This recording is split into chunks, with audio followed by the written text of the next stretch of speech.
Lisa, and I'm the books editor for Heat and Crime Monthly magazines. And today I'm joined by two fantastic authors who have had, I'm just going to say, phenomenal success with their debut novels, both of which are set in very lonely, very snowy, very isolated places where something deeply sinister is going on.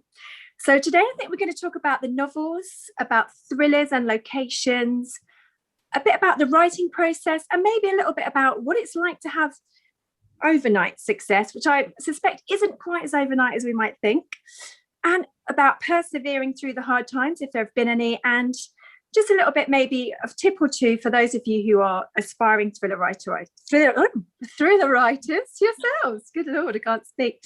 So enough from me. Before we get on to the novels, I'm just going to ask both these ladies to introduce themselves and tell us a little bit about who they are. So let's start with you, Allie Reynolds. Yeah, hi, thank you so much for having me. So I'm originally a Brit. I now live in Queensland, Australia. And a very long time ago, I was a freestyle snowboarder competing at halfpipe. So that has inspired my debut novel, Shiver. And Sarah?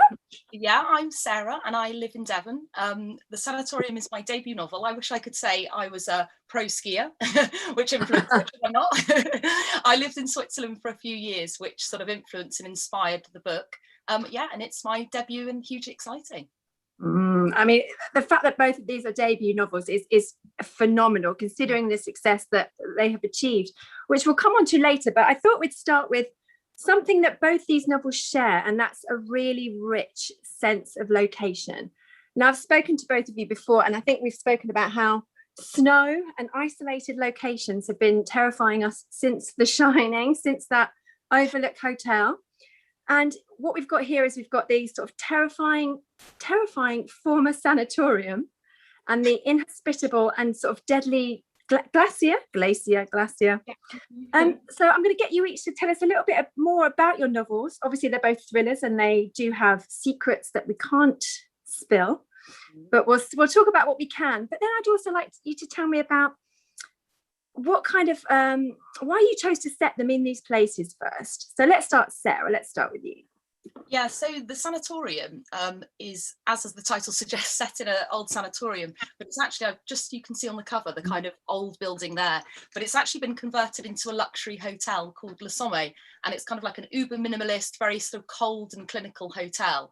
And in the book, we follow Ellen, who's a detective from the UK, as she kind of travels out to the hotel for her brother's engagement. But I think almost as soon as you arrive, kind of things start to take a bit of a dark turn. She gets sort of very bad vibes about the hotel. She doesn't like the sort of clinical appearance, and then the next day her brother's fiance Lord disappears, which for Ellen is kind of the start of a new case for her. She's kind of thrown into it. There's a huge avalanche, a massive storm, and it's kind of up to her to investigate.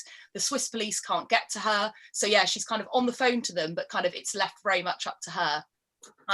Yeah, and I think in terms of the sort of book overall, it's kind of got a very sort of creepy, eerie vibe. I don't want to give away any spoilers, but sort of lots of things go on as the book progresses. So we have lots of revelations about the wider cast of characters, and yeah, it's kind of just got a very eerie feel overall.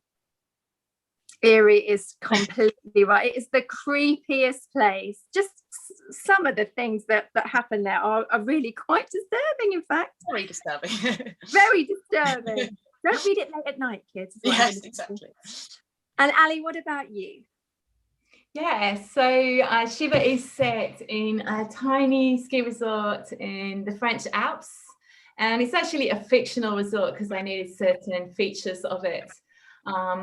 So at the start of the story, the 5 characters are invited to a reunion. So they gather at the foot of the cable car, and it's the off season. So the cable car's running just for them, and it takes them up the long way to a high glacier. And that's the reunion venue. But when they get there, it's dark and deserted, and nobody else seems to be there.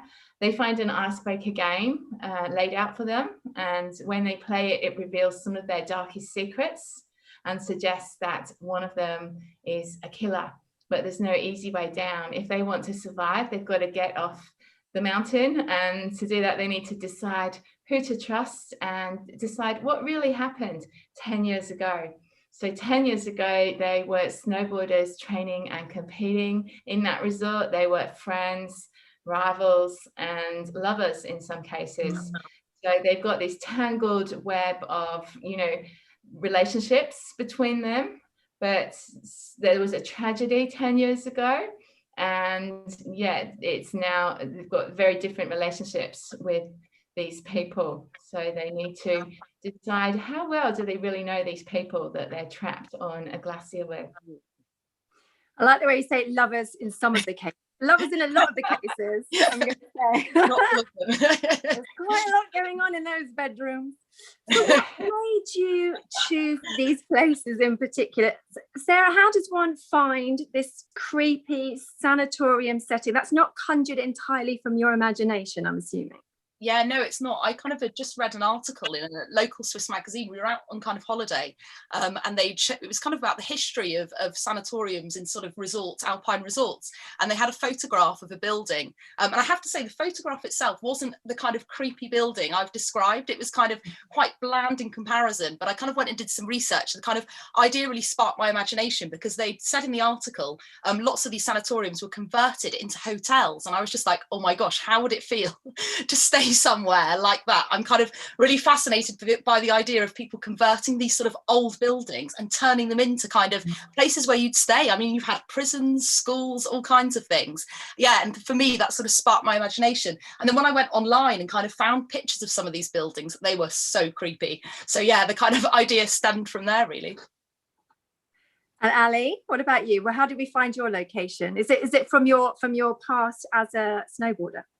A little bit, yeah. I mixed in two places that I knew. One was a Swiss resort called Lax, and it has really great freestyle facilities, a really great halfpipe, and also has got this really weird building halfway up the mountain where you can actually stay on the mountain, and it's kind of got all these long corridors and little dormitories and, you know, obviously restaurant and amazing, beautiful dining areas.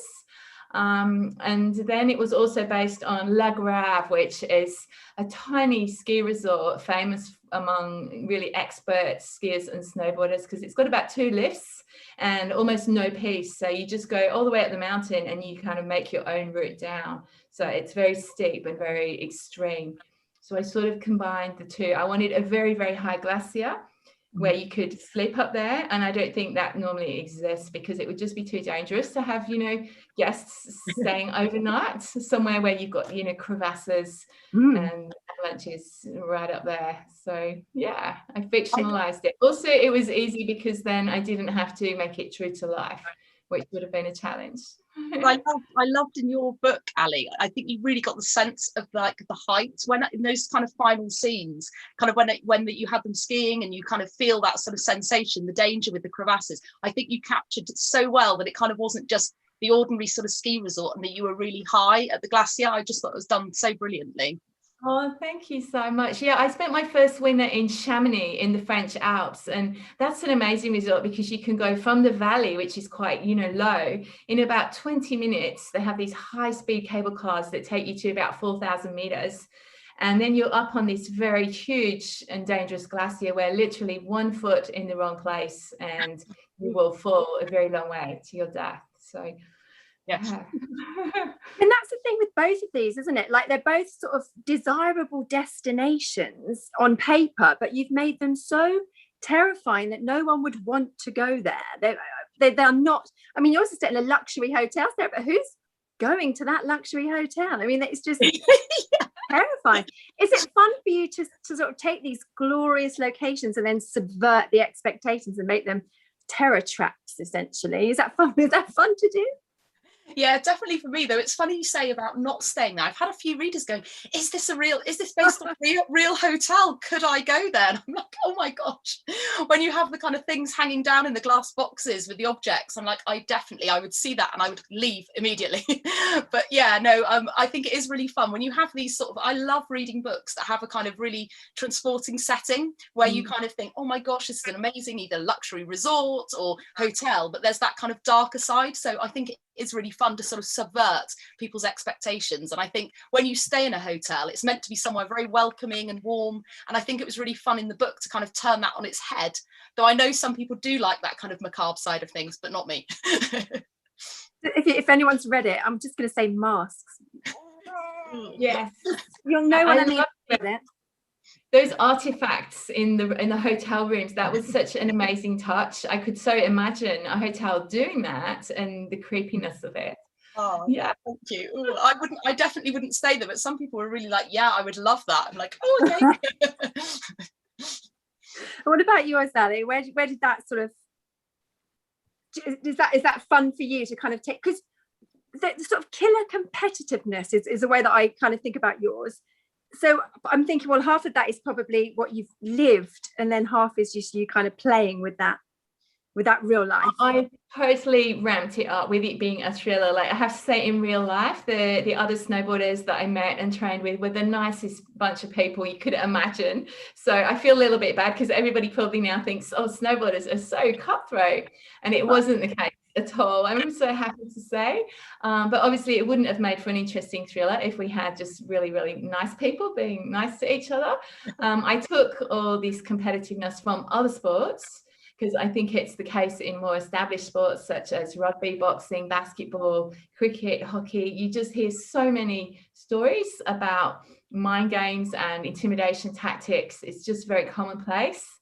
And I imagined, what if we transport those tactics to a really high environment with a lot of natural dangers like crevasses and avalanches? It really could be deadly so easily. Talking of both of your cast of characters, then not everybody in them is likable. Like, even Allie, I was finishing off Shiver again a couple of days ago, and even your sort of heroine Mila says, you know, I'm ruthless. I want what I want. I want to win. Is it? Do you think that people who read thrillers want their cast of characters to be morally ambiguous, for there to be a dark side to even the good people, and to basically to keep us on our toes and wondering who we should trust and who not to trust? I think it's quite challenging as a writer to when you have got a main character that isn't that likable. Certainly I've noticed some reviewers saying, oh, really found them quite unlikable.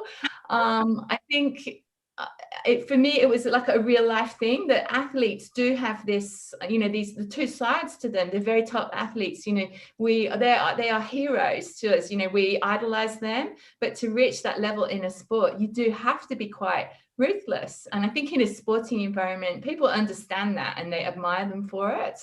But maybe in a thriller, it's a little bit, yeah, it's can be quite shocking to sort of see that side of it, because unless you're involved in a sport, you might not encounter it. But maybe yeah. I like the grey side, you know, where there is that dark side, and that interests me a lot as a thriller writer, the dark side of people.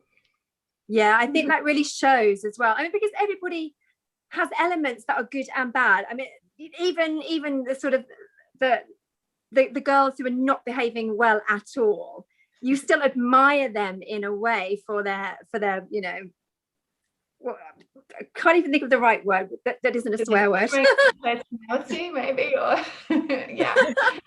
Those girls are bold. Is it the same with you, Sarah? Do you enjoy kind of playing with your characters? Because you've got some people who kind of make you think, what are you doing that for? Why are you doing this? Yeah, I think it's really fun. I like to write characters that I think are quite real in some way, and I think obviously in fiction you test the boundaries of that, and you test the boundaries to a certain degree of how someone might behave in a situation, because I think that's where the sort of conflict comes. But for me, definitely, I think it is really fun having a character that has those kind of darker sides, and then the sort of moments of softness, and you see their kind of true nature. But I think in the sense of having a true nature, everybody does have a side that is unlikable, I think, in some ways. I think you'd have to be kind of, I don't know, an angel not to have that side. And I think exploring it in fiction is really exciting. But I agree with Allie. I think sometimes readers struggle with sort of an unlikable character, but I think that's important. And I kind of like the sort of dialogue you get with someone who isn't always likable. I think it's true to life. And that for me is quite key, even if it could be a thriller or any other kind of book. I think you've got to sort of show both sides of someone's character. Yeah, I think you're right. And I think everybody has redeeming qualities in your novel. So it just makes for a really rich and kind of interesting read. Just to circle back to location for a second, both of these novels have that kind of "and then there were none" vibe about them, of a cut-off location and people who may or may not be about to get bumped off. Why do you think location is so important in these kinds of locked room thrillers? And what kind of elements can a strong location, for you as writers, what kind of elements can they add to your story? Yeah. Allie? Sorry, go on. No, go girl. Go on, Allie, you go. Okay.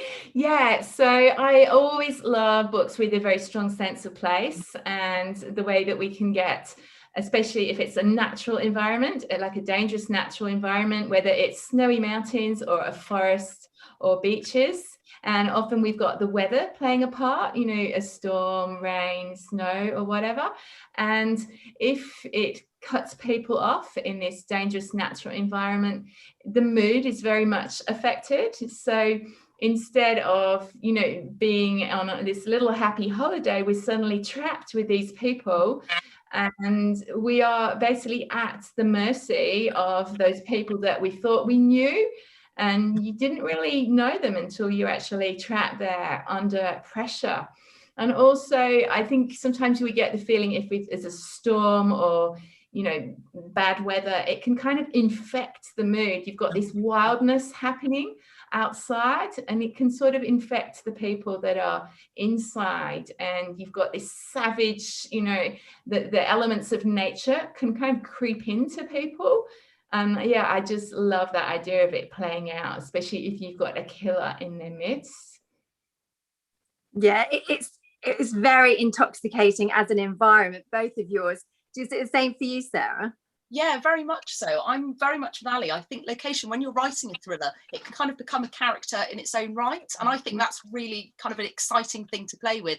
I think you can have that sort of malevolence and dark side. And I think what Allie said about it kind of infecting the characters, that's kind of true. And I think it can kind of act as a mirror to their sort of emotional state. Very much for kind of Ellen, she's quite an isolated person when she sort of arrives. And that kind of isolation and desolation you get kind of on the mountain reflects how she's feeling. And I think as the tension ramps up outside, that again is sort of reflecting how she's feeling. So I think it's a sort of really good tool to have if you have that dramatic setting, to kind of just add to the tension you have already in the narrative. I think it's a great way.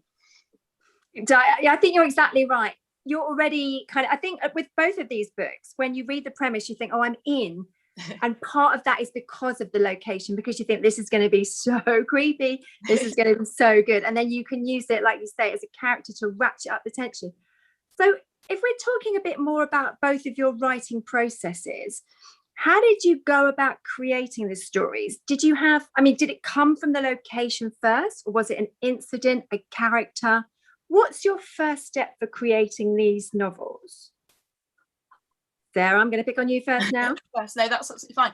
Yeah, no, for me, it was very much the setting. Once I had that idea of the building, and it's kind of been a bit different. I used to write short stories, and for me, I always started with a character or kind of like an idea. But yeah, it was quite different for this one. I had the setting, and then kind of everything else came afterwards. But I think I'd probably had Ellen as a person. She probably appeared in various short stories in various forms. She'd been kind of building as a character. So once I had that setting and I had the location and the sort of hotel, the idea of the hotel and the sort of narrative idea was sort of seeding. I wanted that thriller aspect. I wanted the sort of locked room elements. And yeah, I then had the character, and it kind of very much built from there. It was quite organic. As I was sort of developing Ellen as a character, I was thinking about the plot, and it sort of all sort of stemmed from there. But yeah, I very much plotted it, but yeah, it definitely came from that location. Is it the same for you, Allie? Yeah, the story for that one came so fast, and I'm just like comparing it to my second one. It's just different. So I don't know how the story came out so smoothly for me. Really, there were probably three elements that inspired it. One was Agatha Christie's amazing "And Then There Were None." It was very much inspired by that concept of having this group of people invited somewhere under false pretenses, trapped there with a killer in their midst. But I wanted to take that to a totally different environment. Another big source of inspiration was the glaciers themselves. I'd heard stories about people in the mountains walking and seeing a hand or shoes protruding from the ice. And then they call in the mountain rescue team and they uncover somebody who may have died a very long time ago. So it occurred to me, you know, if someone dies in that snowy environment, we might not find the body till many years later. We don't know if their death is an accident or if it was something more sinister, or even if they're really there at all. So I wanted to use that concept in a story. It seemed, you know, an ideal, you know, situation for somebody to disappear in, to create a bit of a mystery about it. And then also, of course, the athletes themselves having those two sides. It just didn't seem that we'd seen them in fiction before. And I thought, you know, it's a very psychological aspect to explore. It seems perfect for a psychological thriller. So it was kind of those three elements came together. And then I kind of plotted it all out, but then things always start changing as you write. So I'm mostly a plotter, but yeah, stories seem to have a way of, you know, making changes on their own and just taking their own paths somehow. I don't know how that happens. It's just a sort of magic, really. That was actually my next question for both of you, was how in these first novels, because I'm going to ask you in a minute about your second novel, dare I? But in these first novels, was it the case that you had a very detailed plot line and you sat down and just worked to it, or did you page one and wing it? So Allie, yours was a process. It was. I spent a month planning it, and it was on post-it notes on a giant whiteboard. So I had about 80 scenes, and they were 2 colors of post-it notes because I had a dual timeline. And they basically alternated from the present situation when my characters are stuck and 10 years ago when they were young athletes competing. And I shuffled around the order a lot and spent a whole month really trying to get that main storyline fixed, and then started writing it. The writing took 6 months. And then I think in the revision process, again, I went back to the whiteboard. My agent suggested quite a lot of changes, and I had to write 12 more scenes at that stage and shuffle the other scenes around quite a bit more. And even the ending, I had a couple of different twists came up as I was writing it. And then my agent thought, I think we need one more twist. So I had to go back to the drawing board and brainstorm more twists. And I came up with about 4 different twists. And luckily we found one that we both liked. So the final twist just got added on later. So in all, would you say that the whole process took you a year, longer than a year? Was it about 8 months? 8 yeah, months. Full time? Fast, I think, because the story just came very smoothly and totally different to my one now, which it's been the opposite. I think everyone says that about their second novel, though, don't they? We're going to come on to that. I think everybody says that about the second novel. Was it as easy for you, Sarah, or was it a bit more of a battle? Yeah, no, it was probably quite a straightforward process. I probably sound less organised than Allie. I do admire everyone who has their kind of post-its and can organise. But yeah, I was the same in terms of the fact I plotted. And I think it was quite new for me to sort of, because I'd done a lot of short fiction, you're not having to plot in the same way. So doing something longer was a huge task. And yeah, I very much had the sort of key plot points. But yeah, like Allie, things kind of evolved. Twists came up as I was kind of writing. And I think that's the magic of it. I think if you had everything laid out, it would probably be a bit sort of dull to sort of tell yourself the story. But yeah, it was probably a bit longer than Allie. I had 6 months kind of researching. And I think with your first book, it's probably nicer in a way because you don't have that deadline. So yes. I was probably a bit more indulgent in my research than I have been able to with book 2. And then, yeah, the actual writing process was about a year. So, yeah. So this is a kind of a 2-part question. These are officially your debut novels, but have you written stuff before that you then binned as in the bottom drawer, or was this genuinely your first? So Sarah, you write short stories. Yeah. Had you done a novel and thought, oh, this isn't working? Yeah, I'd actually started sort of, very much have been writing short fiction for quite a kind of while.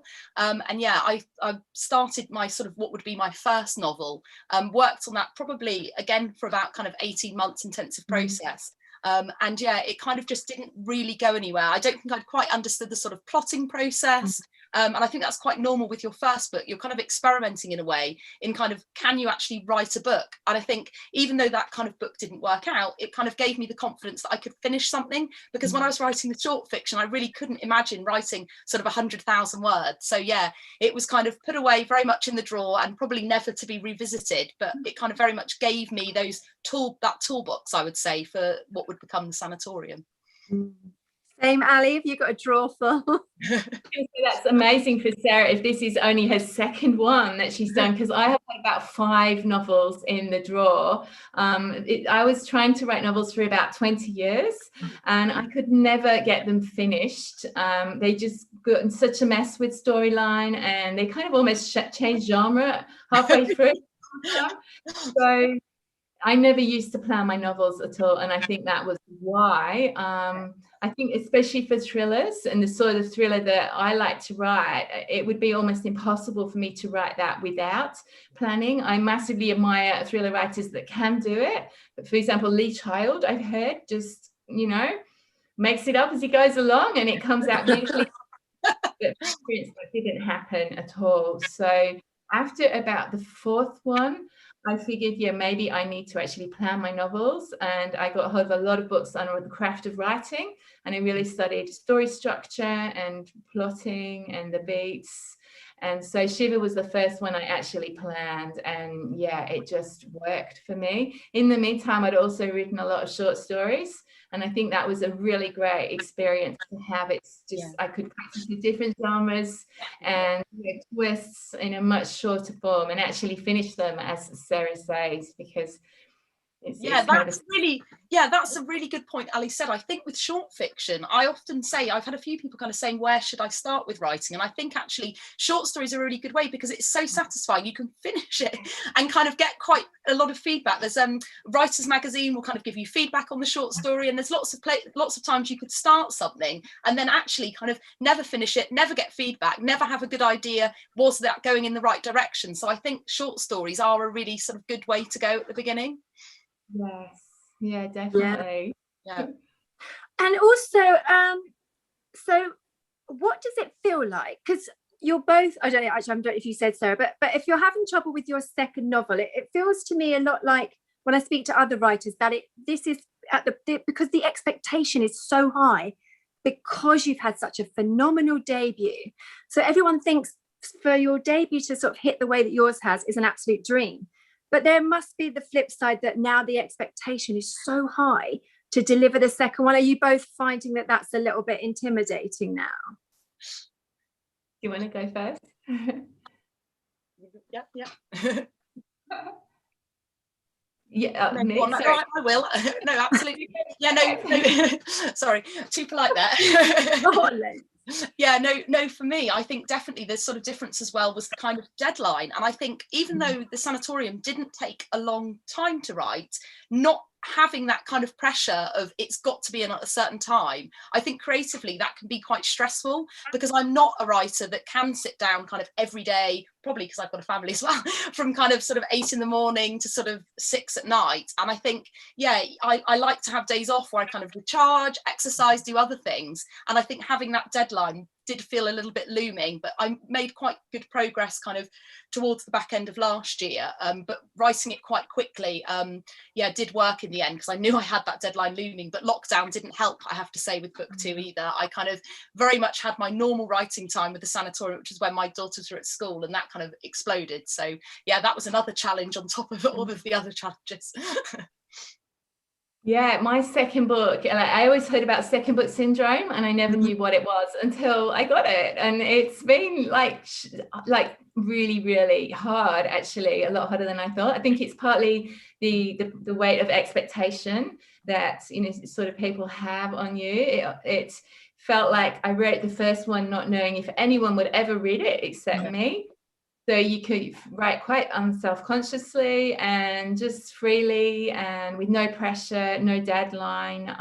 I missed 2 deadlines already for my second one.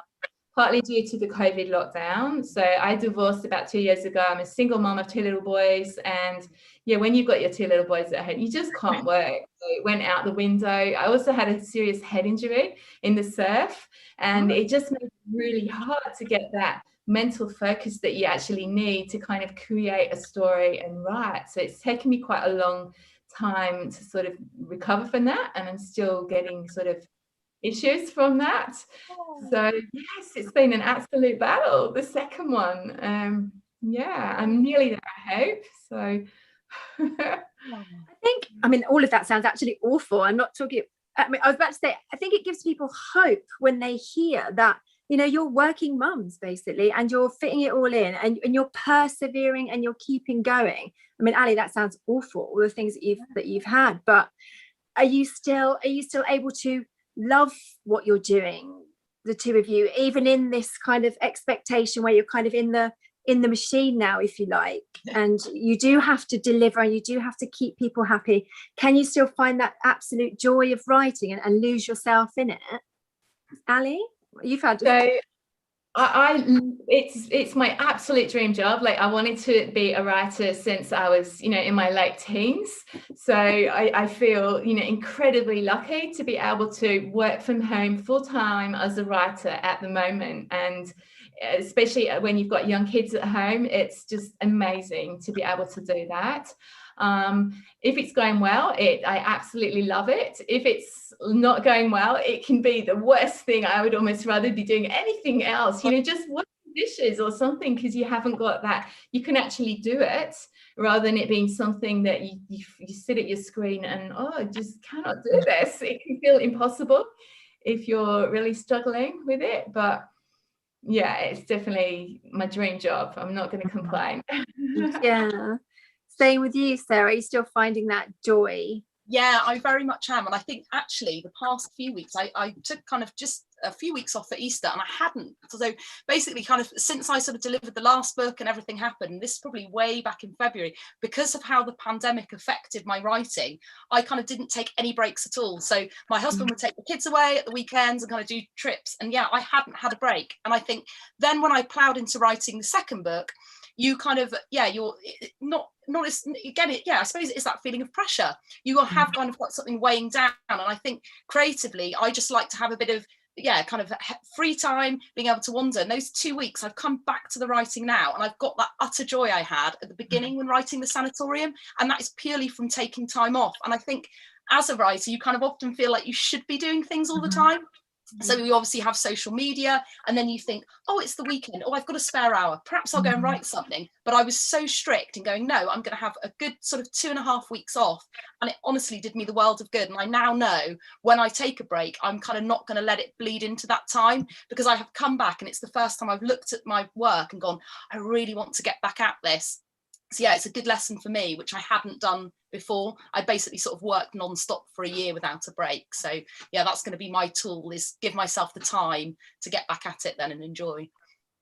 That's I think awesome. You're right. I think people are scared of taking a break, aren't they? They're scared of sort of stepping away without really realizing that in that sort of space where they're not actively writing, their brain's working it out all of the time. Your brain's your best friend in the background, running the machinery and sort of saying, you know, that plot point that you couldn't quite get, I've got it. Yeah, that's exactly it. And I think there's a bit of a pressure when you are working from home, and I think probably everyone's felt it during the pandemic. When you're in an office environment, it's kind of, when you leave that office, that's the kind of line drawn. But I think when you are working at home, and probably, you know, everyone's felt it who've been in offices and working at home during lockdown, yeah, that line of kind of, right, that's the day over, isn't quite there. It's that sort of blurring of boundaries, which, yeah, I think is quite hard to sort of go, no, I'm going to stop now. Yes, I kind of feel as that your writer's brain never quite stops. It just never switches off. And I still don't know how to switch it off, because I can be lying in bed, you know, 10, 11, midnight, and I suddenly will get an idea and I have to get up to it, because that's almost my best time creatively. So yeah, you're constantly challenging your brain, which I love. But Sarah makes a really good point that you do have to take breaks. It's really worthwhile. Yeah. So are these troublesome second novels, are they both thrillers, or have you decided to go a different way, or are you sticking with the thriller? Allie? Yeah, so mine is another thriller, which I hope has a very similar feel in that we've got a youngish cast, a smallish cast of characters in a dangerous natural setting where they're trapped. But it goes from the snowy mountains to a very different environment. We're on a remote Australian beach, so we're in the and the water. So yeah, it's been a lot of fun writing it. One weird thing is having interviews and about Shiver. So I'm constantly switching from these snowy mountains to the absolute opposite environment, and it's quite a different set of characters because it's another standalone thriller. So that has been another challenge. Are you finding the same, Sarah? That switch between doing one and then trying to shape and write the other? Yeah, definitely. And I think it's kind of your writing while kind of you're obviously doing publicity and chatting about the book in the other book. So yeah, you've kind of got to switch your brain a little bit between the two. It can be quite hard. Is yours a thriller? Have you got another thriller up your sleeve? Yeah, it's another thriller, and it's actually kind of I wouldn't describe it as a sequel because there may be kind of more coming, but it's yeah, we follow Ellen, but yeah, she very much is escaping the mountains, and yeah, you kind of see in the epilogue of the sanatorium there's someone watching Ellen, so we sort of very much dive into that. But yeah, it's kind of another sort of dark, disturbing, quite a creepy case for Ellen in this one. But yeah, she's back in the UK. Actually, yeah, thinking about that, you've just refreshed my memory. So I read yours a little while ago, but there is that epilogue. That's right. And she's a great character, isn't she? If you go to the trouble of creating a really strong character, you kind of want to bring them back.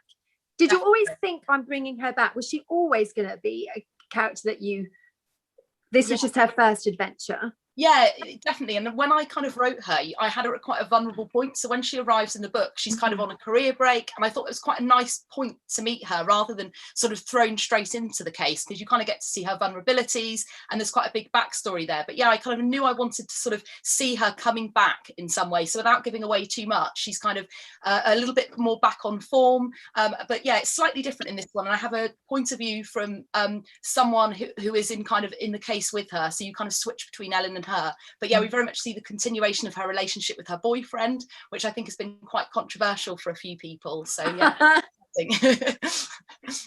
He's all right. He doesn't always give the credit that's due, I don't think, does he? Exactly.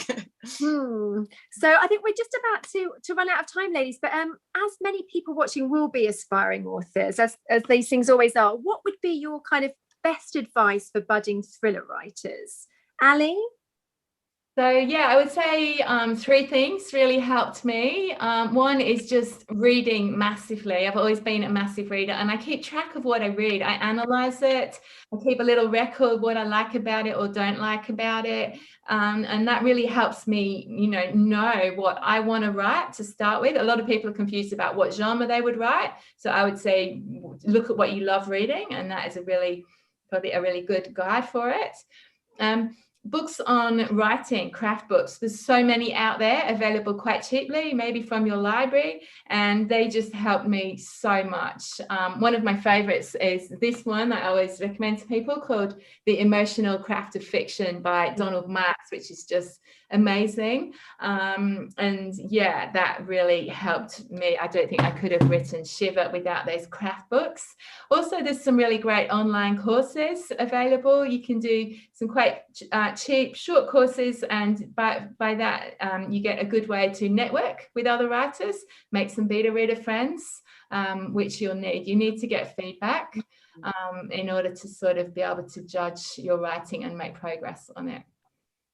Amazing. I wish I had a pen, actually. I was like, we'll come back to this. Sarah, what would your top tips be? Yeah, I think for me, for writing a thriller, going back to something we said before, plotting is key for me. And I think that's something that's not always covered. I did like a creative writing, was like a module as big part of my degree course. And I think one of the things it didn't focus on so much was plotting. And I think in terms of sort of getting that first book finished, you really do need to have those sort of tools at your disposal. So like Allie said, if you read a book, there's resources online, but just really understand kind of how a book hangs together and sort of what keeps people turning the pages. And I think the other big thing for me is perseverance. I think, yeah, it's so easy to give up, but I think I was a little bit, particularly when I was writing the first one, obsessed with kind of editing as I went and kind of getting things perfect. And yeah, that really, you will never finish a book that way. I think you've got to let go and just keep writing. And then you've got time in that second, third, fourth, fifth draft, of which there'll be many, to kind of get that sentence level kind of detail right. But yeah, just get that plot down, get it done. It's like procrastination. I still do that. I have not learned not to do that. I edit obsessively, so yeah, go slow. I think it can work. I do think it can. Yeah. I think sometimes if you sit down and you think, I want to do some writing today, you're not feeling particularly creative. If you have a little bit of a look back, at least you've kind of shown up to write. But I think you're right. You can take that to the nth degree and still be doing chapters 1, 2, and 3 and thinking, oh, what's happening next? I know, and I think it's quite hard when you do the editing as you go. I really did that, and I have to say, even with the Sanatorium, but I think it was quite tricky. Then when your agent and editor comes and cuts whole swathes of it, you think, oh, I spent 3 hours just on that paragraph. So yeah, I think it's kind of a fine line. I can be a bit of a perfectionist. So I think for me with the second book, I've kind of just kept the momentum flowing. And then now I'm editing, I can go back and kind of fix things. And again, they've cut things out. So I'm quite pleased that I didn't spend too long obsessing over that one bit, because it's been cut. So yeah, it's a fine line, I think. One final question, actually, just as you mentioned it, and people always ask these questions. Did you get an agent based on these books? Was this so? Were you sort of slush piled and then you got an agent based on these, Allie? Yes, I was. Yeah. I totally slush piled. 4 agents rejected me, and then I revised it, and I just trimmed every single word that I could, and that was something that maybe helped, because then the next lot of agents were asking to read it. Amazing. Sarah, was it the same for you, or did you have some because of your shorts? Yeah, it was kind of, this was very much going back to the first book I'd written. I was, again, just the slush pile process. I kind of targeted lots of agents and had all the inevitable kind of rejections. But yeah, I was lucky enough, found my agent with that book, but that book didn't work out. So yeah, I worked with her and then came up with the idea for the Sanatorium. So my first book wasn't so much a thriller. I described it as kind of like slightly more of a mystery, a family drama. Yeah, and I learned quite a lot. That was the one where I learned quite a lot about the sort of plotting process. So yeah, I got my agent with sort of the first book, and this is my sort of second. Oh, I think that's people really need to hear that sort of thing, because they think if you've spent loads and loads of time on a novel and it doesn't get picked up, it can be so demoralizing. It's really important for people to know that that's just part of the process, and that you're actually improving every minute, even if that book never sees the light of day, or those 4 books never see the light of day, Allie. You've basically learned an awful lot. So ladies, thanks so much for your time. It's been an absolute pleasure as always talking to both of you, and both of your novels, your first novels, are available now everywhere. We can get them anywhere, and the second ones we'll look forward to hopefully 2022 maybe. That's right. Yeah, brilliant. March 2022. Amazing. Allie, we'll wait for yours. Yeah, maybe a bit later. I think worth the wait, we know that much. Thank you so much for having me, and it was really exciting to meet Sarah as well. I absolutely loved the Sanatorium, so I'm just totally thrilled to be in this event. I know, it's nice to combo. Yeah, I think you two. Wait, if you meet in real life, when one day you'll meet in real life, it'll be a real fangirl for each. I know. I'm hoping we can one day. Beach, because Sarah lives near the beach, I think. So yeah. Get you here. And you'll both be surfing. We'll just see on Instagram you two surfing together. A wetsuit shot. Yeah. Thank you so much for giving us your time, and thank you everyone for coming and watching, and I hope you enjoy the rest of the festival. Thanks. Bye-bye. Thanks. Bye.